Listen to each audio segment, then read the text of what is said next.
You're listening to The Other 50%, a herstory of Hollywood. I'm Julie Harris Oliver, and this is part 2 in a series of interviews with the leadership of the Women's Production Society. The WPS is an organization of physical production executives across the industry.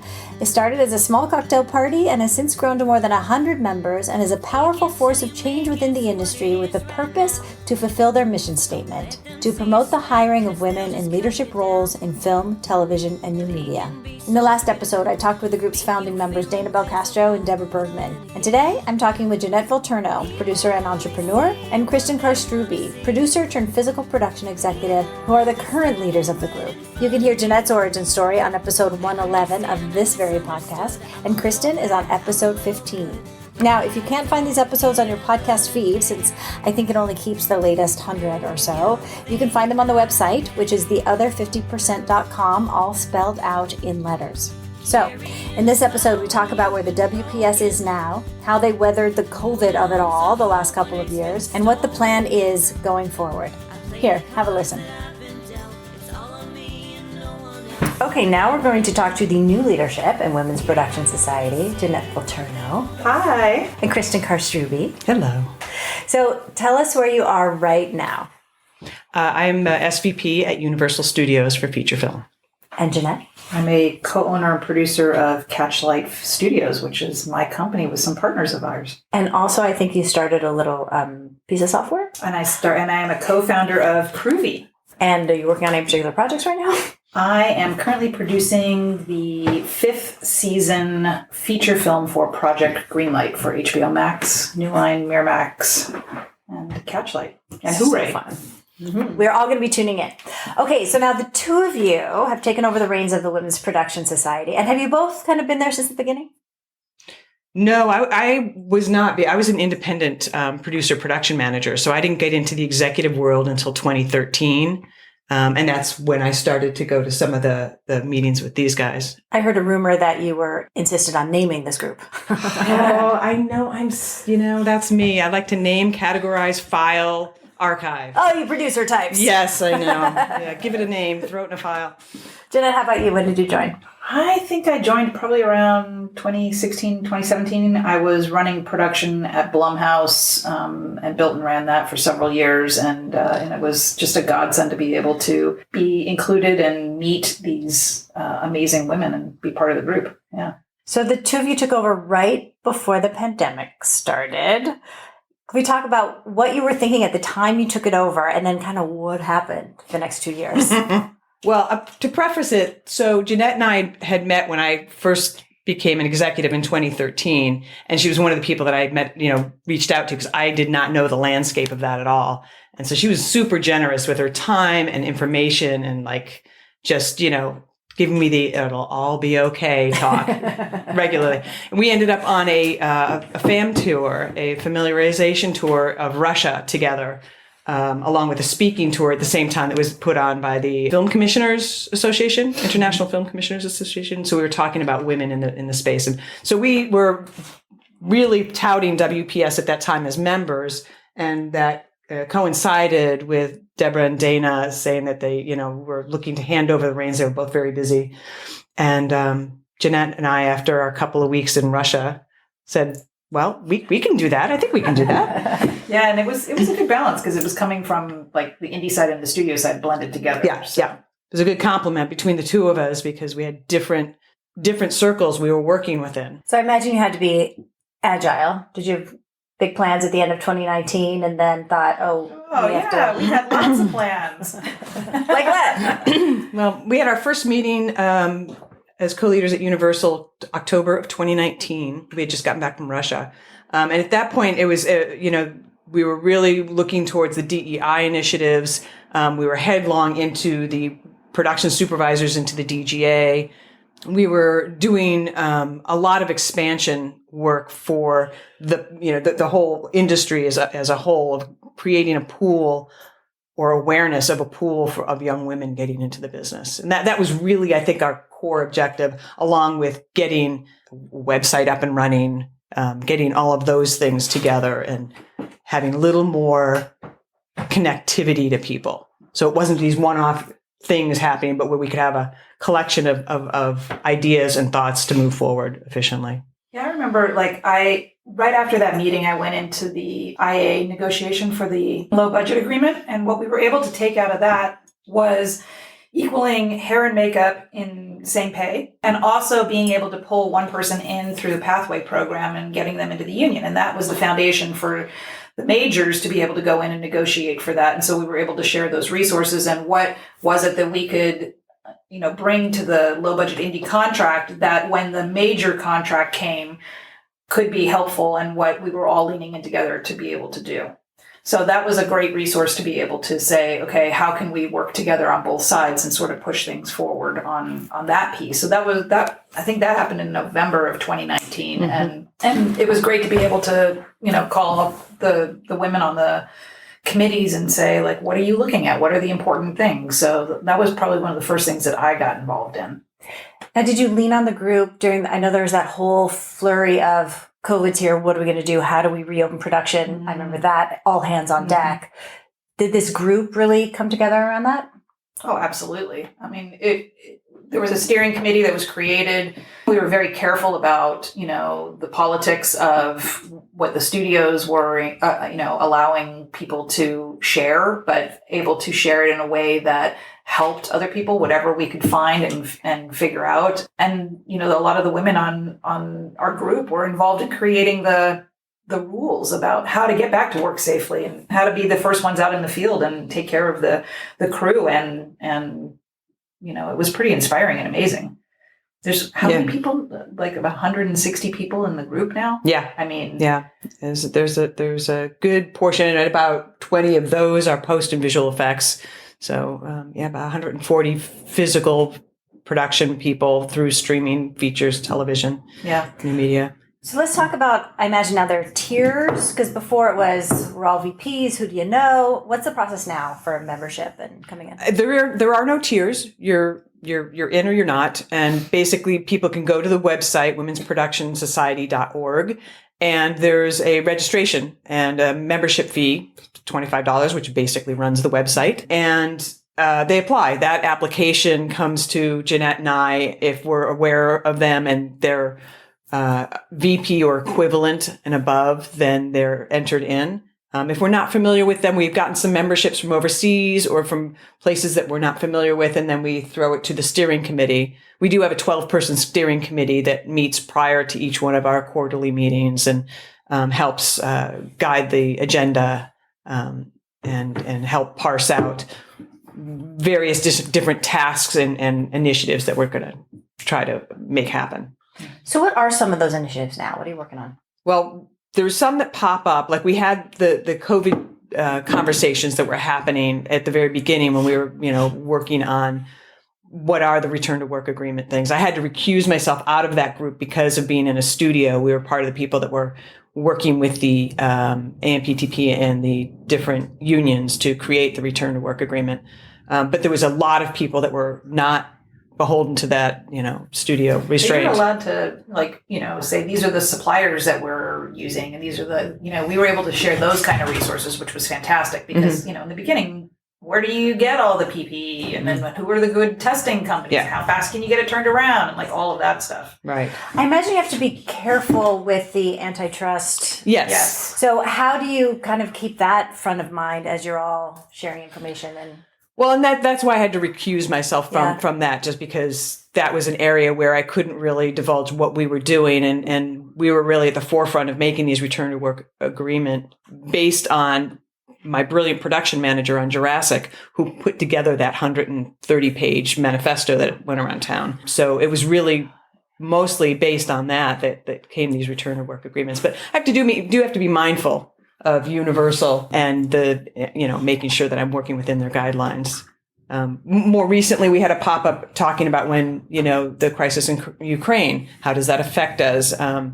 We had a couple of weekly calls on that and opened up an area for people to comment on that. And then we have a couple of subcommittees.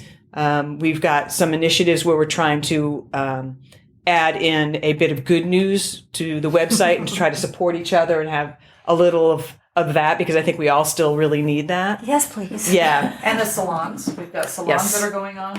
Oh, those are great. Oh, Yeah. talk about that. So Monica Levinson is running those, and it's a mixer that happens. Right now, they're just virtual. We will do them in person soon. Mm-hmm. And people are given a few questions and brought in, and they get to talk on different topics and meet different people, and it's interesting. It's just a bit in our world and a bit out of our world because it stretches you enough to talk about experiences or things that you've done that overlap with who you are and what made you this powerful female leader and what you're bringing to the table. Yeah, Monica devised it as with 6 prompt questions and then breakout rooms. And it's so that we can start to connect a little bit more on a personal level with each other, because that's what was so great about the breakfasts and the dinners and things like that, is that, you really create this tribe of familiarity. And while Zoom and all of that is great, there is nothing like sharing the personal stories that normally only come out around a dinner table. Mm-hmm. So it's creating that opportunity in these salons. And they've been very fun. Yeah. Give me one example of a prompt question.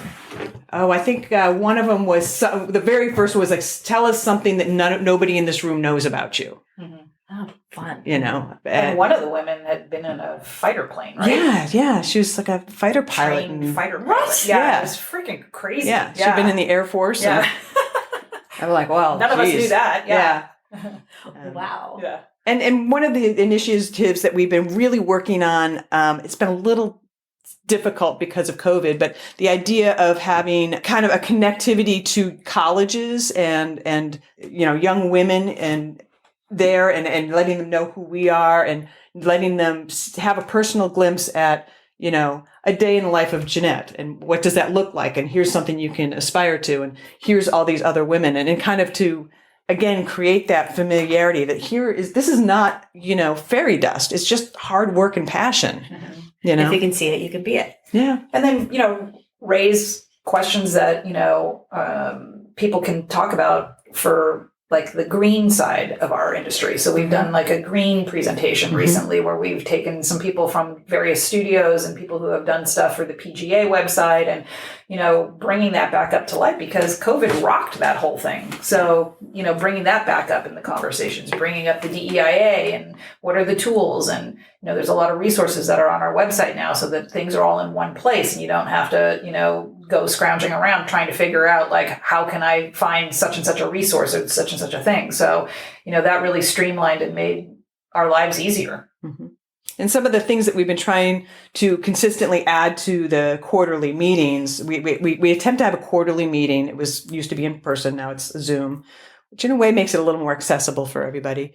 But we've always tried to add some new person to intro, whether it's women in film or the Green Initiative, or Shelley Strong had this great yoga instructor who came in and gave us breathing exercises. And I honestly was like, really? I don't know. But it was the greatest thing. It was really a wonderful glimpse. These women generally they take care of other people first. Yeah. Yes. They don't take care of themselves first. And so some of the pieces that have been extremely fascinating for me and such a great resource are things like that. Plus, Dana Belcastro brought her investment woman to the site and I signed up with her I signed up with her. And it's great because it helps you realize I have to it's that, put the oxygen mask on first before you put the oxygen mask on somebody else. Mm-hmm. So that's part of what this site helps with those kind of resources. Even when we're in the production side of things and we're talking about hey, ladies, do you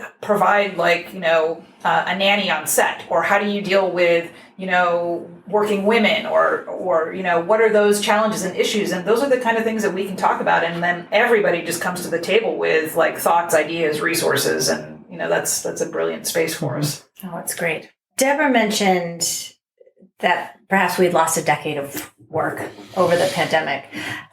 Definitely there's been a backslide. Are you able to quantify that or really know what that is exactly? I don't know if I can quantify it. I mean, it's definitely apparent. And the thing that makes kind of no sense is that our resources are so stretched thin right now. There's so much production and there's not enough people to do it So you would think, oh, that means you've created this gateway of entrance, but alas, that's not happening. And so that's what I'm trying to grapple with is like, why is, I mean, I think it's what was mentioned earlier is that the backslide goes back to the comfort level of I'm going to hire someone who's exactly like me. Yeah. Who looks like, acts like, sounds like, smells like. Because like there's so much chaos around me. I'm going to control the thing I can control. Yes. When really there should be no barrier to access right now. Right. But it's a weird thing. Like if you look back and you look at, the macro of everything that's going on, there's a flood of everybody just putting their pedal to the metal to get content created and done. But because we all went out the starting gate at the same time and are trying to fill that, and because a lot of the companies now are trying to pull back on their spend, there's who can we get to do it for the least amount? Who will take on the most amount? Who will and instead of promoting people up and instead of having those people work on the lower end projects and nurture them and give them the tool set to move forward, it's a pile on to the people that we already know and still keep going back to the same pool, the same well.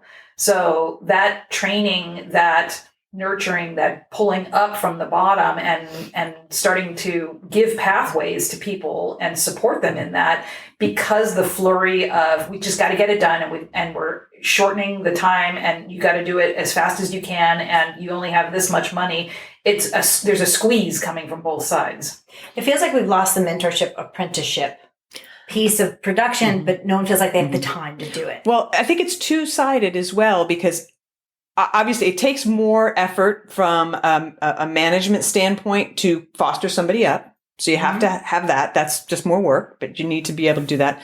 Conversely, people are elevating so much on the freelance side, they have to be willing to embrace new things and realize that they don't know everything, or that because they've made 2 movies, they are not of a certain level. So moving up too quickly and, having a bit of the emperor's new clothes, not understanding that there's a world of stuff for you to learn. And I'm here to teach it to you should you want to. But I have 50% reaction to that. Some people are just like, no, I know what I'm doing. And that's unpleasant.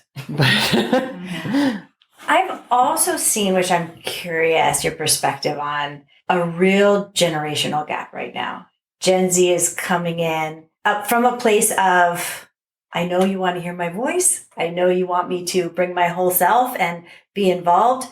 And if you don't take everything I say as a decision, then you're discriminating against me.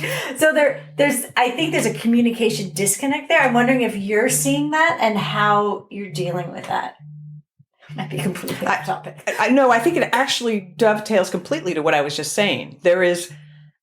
I think I wouldn't be wrong to say that most all of us in the steering committee and at the spearhead of WPS are women that slogged through the mud for decades with our own shovel that we built out of our, own metal that we forged.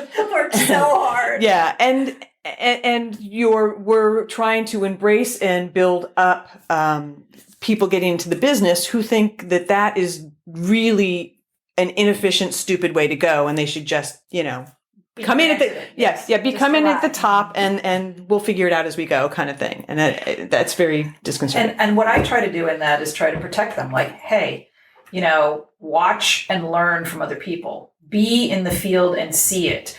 And then you're not the one with the flak jacket on taking all the bullets. You're learning from that experience, right? But that's why that supervisor DGA path has been such a big piece for us, because, a lot of those people that are in that position can't move up into the DGA world very easily. And thankfully on the independent side, we're able to get people in, but it's a hard route. And some people don't want to go that way.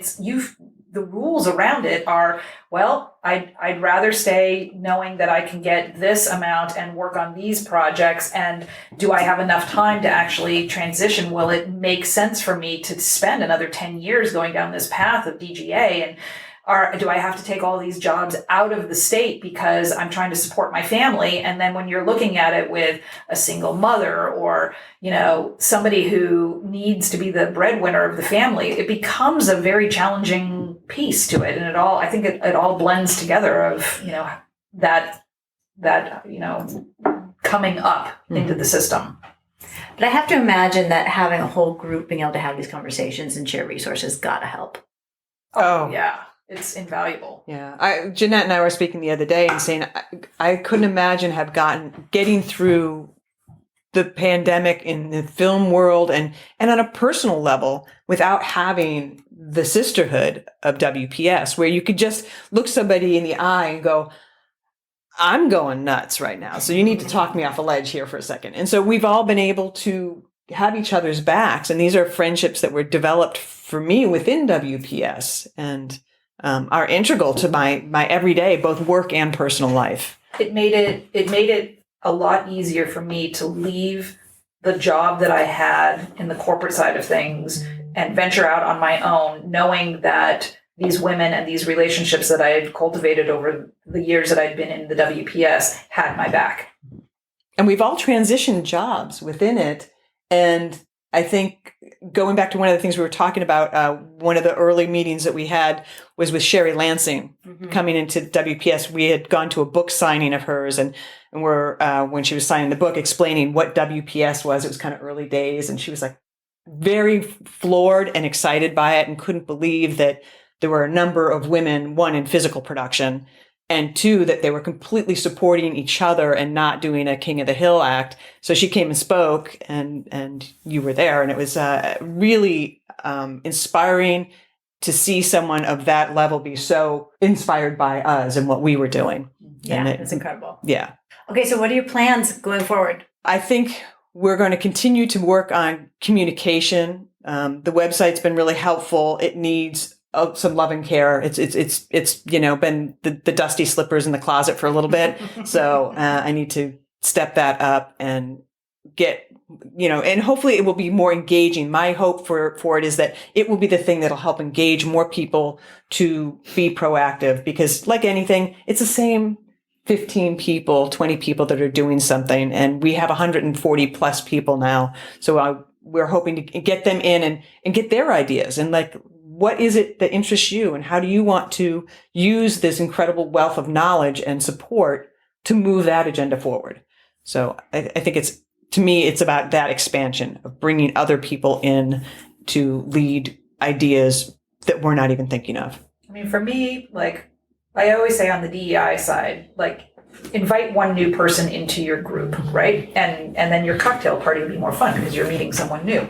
And the same thing on the WPS side is, join one new committee and bring something to it, because your energy, your experience, your participation uplifts the entire team. So I think that's the message to get out to the women in the WPS so that we can help bring up a new generation of people into this and give them those lessons that we've had along the way and that inspiration and that insight and the tools to be able to, again, pay it forward to the next group that are coming in. I'm curious if the issues, I imagine they have, but have evolved. Because Dana and Deborah were saying at the beginning it was, I'm the only one in the room. I'm the only one in this whole organization. I'm battling this sexism and misogyny just in my day-to-day job. Is that still top of mind for people, or have we moved past that at all? Are we on to other things, or does that still remain and we move forward? It's still there. Mm-hmm. It's still there, and the DEIA is still there. It's a huge piece of what we all balance with our crews and our training and our inner teams and the projects that we're working on. There's more permission to be able to speak about it. There's more permission to be able to call it out. Mm-hmm. And we can name it now. You can name it now. Mm-hmm. Yeah. And I think when, one of the things that I've consistently done is when I'm starting a project and I'm looking for line producers, I always make my gender producer list even if that means it has to only be 4 people. I would always have a 50-50%. And I don't think anyone else had done that at the studio. And so it was kind of a new thing, like, oh, this is weird. Why is this? And so, and I think little things like that, I think are ways to move forward and continue to bring that top of mind. But it does get questioned. All of a sudden that's unusual to see, whether the response is, oh, do they want a female producer? It's like, well, no, they didn't mention female or male. These are just... They want a producer. Yeah. So I think that dialogue still does slip into the conversation occasionally. But I think we're in a good place that our WPS has expanded exponentially in the last 4 years. And I think also over COVID, there's so many females specifically that have gone into the executive roles, and because there's so much more content and they're more willing to take the financial rollback for the security of themselves and their family. So I'm very hopeful that what that will end up showing in a couple of years is, with more women in places of leadership, that changes, the landscape. It's funny that you say you make your list 50-50 and that gets questioned when there's so much talk about, do we do the Rooney Rule, which the NFL has proven does not work. Mm-hmm. And it's funny, just even that still gets questioned. Yeah.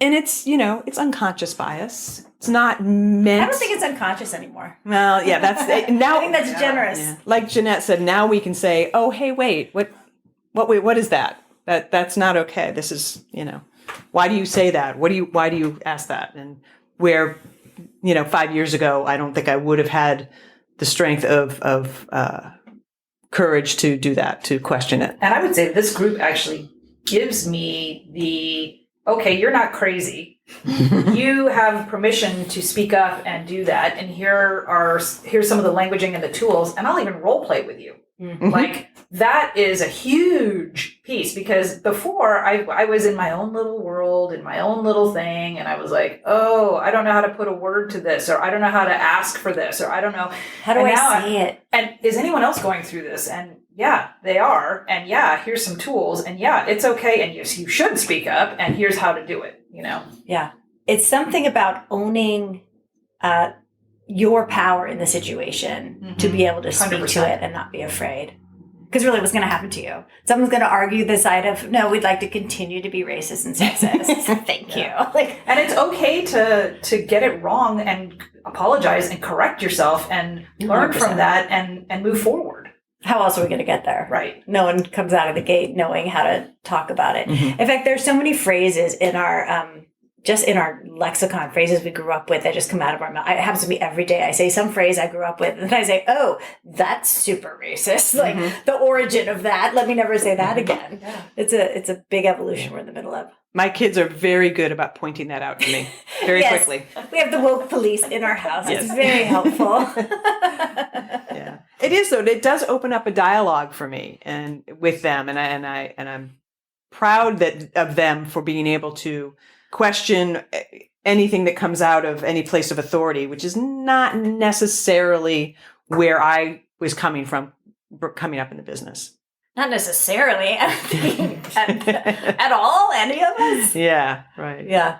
Well, and I'm grateful to Dana and Deborah and the women that paved the path forward, and am so inspired to be able to hand whatever I can, whatever tool set, whatever, ability that I can to the next generation, and show them that there is a different way, that there is a better way, that there is a more loving way of participating, creating, producing, and supporting in our industry.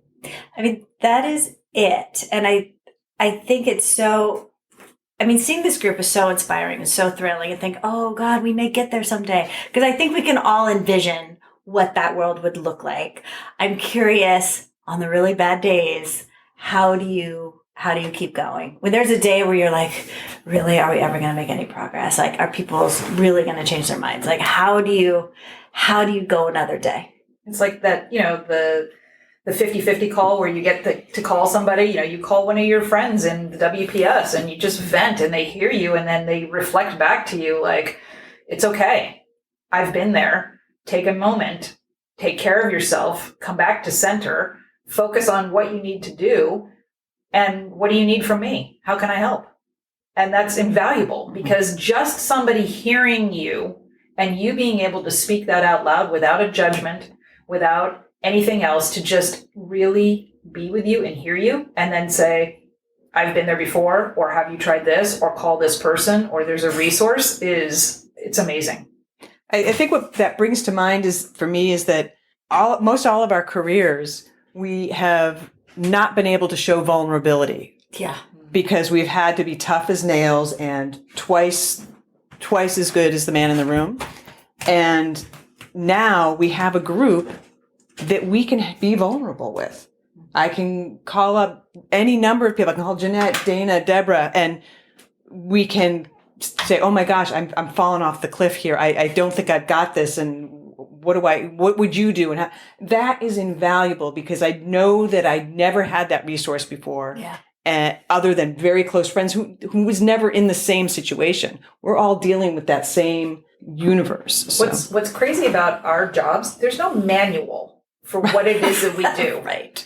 You're supposed to promote up and come into this with a whole bunch of skill sets, not only on just the physical production side of things, but also on an emotional side of things, on a leadership side of things, on a financial side of things.